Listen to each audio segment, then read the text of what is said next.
ഇന്ന് എന്നോടൊപ്പം ഒരു വിശിഷ്ട വ്യക്തിത്വമുണ്ട്. വിശിഷ്ട വ്യക്തിത്വം എന്ന് പറഞ്ഞാൽ അദ്ദേഹം സഹകരണ മേഖലയിൽ നിന്നുള്ള ആളാണ്. കഴിഞ്ഞ 25 വർഷമായി സഹകരണ മേഖലയെ വളരെ ആഴത്തിൽ പഠിച്ചുകൊണ്ടിരിക്കുന്ന ഒരാൾ. അത് ലോകത്തിലെ സഹകരണ സംഘങ്ങളെ, ഇന്ത്യയിലെ സഹകരണ സംഘങ്ങളെ, കേരളത്തിലെ സഹകരണ സംഘങ്ങൾ, സഹകരണ വകുപ്പിൻ്റെ എഡിറ്ററും പബ്ലിക് റിലേഷൻ ഓഫീസറും ഒക്കെയായി വിരമിച്ച വിജയകുമാറാണ് ഈ കൂടുതൽ കാര്യങ്ങൾ ഈ സഹകരണ മേഖലയെക്കുറിച്ച് ഇതെങ്ങനെ അക്കാഡമിക്കായിട്ട് മുന്നോട്ട് കൊണ്ടുപോകാം, കേരളത്തിലെ സഹകരണ മേഖലയെ കൂടുതൽ എങ്ങനെ മുന്നോട്ടെത്തിക്കാം, യുവ സഹകരണ സംഘങ്ങളെ എങ്ങനെ മുന്നോട്ട് കൊണ്ടുപോകാം എന്നൊക്കെ ഉള്ള കാര്യങ്ങൾ വളരെ ആഴത്തിൽ പഠിച്ചുകൊണ്ടിരിക്കുന്ന വ്യക്തിത്വം അദ്ദേഹം എന്നോടൊപ്പം ഉണ്ട്. നമുക്ക് നേരെ അദ്ദേഹത്തിന്റെ ബൈറ്റുകളും അദ്ദേഹത്തിന്റെ കുറെ വിശേഷങ്ങളും ഒക്കെ ഒന്ന് കണ്ടിട്ട് വരാം. അന്തർദേശീയ സഹകരണ സംഘം ICA യുടെ ഗ്ലോബൽ കോൺഫറൻസ് ന്യൂഡൽഹിയിൽ നടക്കുകയാണ്. നവംബർ 25 മുതൽ 30 നടക്കുന്ന ഈ ഗ്ലോബൽ കോൺഫറൻസ് ഇന്ത്യയെ സംബന്ധിച്ചോളം ഏറ്റവും വളരെ പ്രാധാന്യമുള്ള ഒന്നാണ്. 130 വർഷത്തിന് ശേഷമാണ് ഇന്ത്യയിൽ ഇത്തരത്തിലൊരു ICA നേതൃത്വത്തിലുള്ള ഒരു ഗ്ലോബൽ കോൺഫറൻസ് നടക്കുന്നത്. മെച്ചപ്പെട്ട ഒരു ഭാവിക്കായി ലോകത്തെ കെട്ടിപ്പടുക്കുക എന്ന സന്ദേശവുമായിട്ടാണ് ഈ ഗ്ലോബൽ കോൺഫറൻസ് നടക്കുന്നത്. പ്രധാനപ്പെട്ട 2 കാര്യങ്ങളാണ്.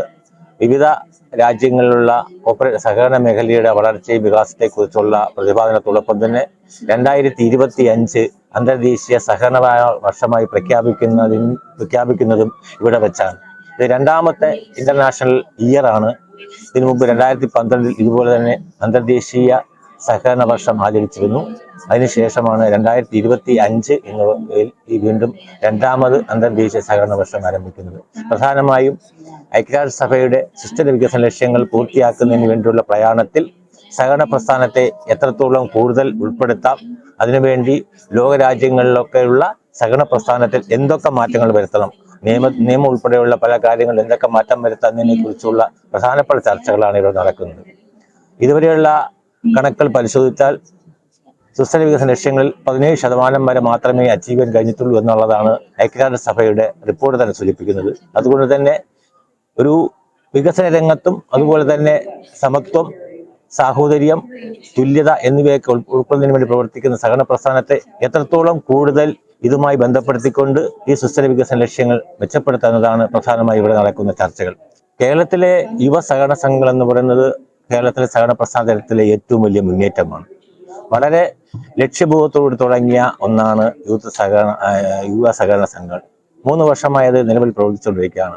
നോക്കൂ, ഈ ICA ഗ്ലോബൽസിലെ പ്രധാനപ്പെട്ട ഒരു ചർച്ചാ വിഷയം യൂത്ത് കോപ്പറേറ്റീവ്സ് ആണ്.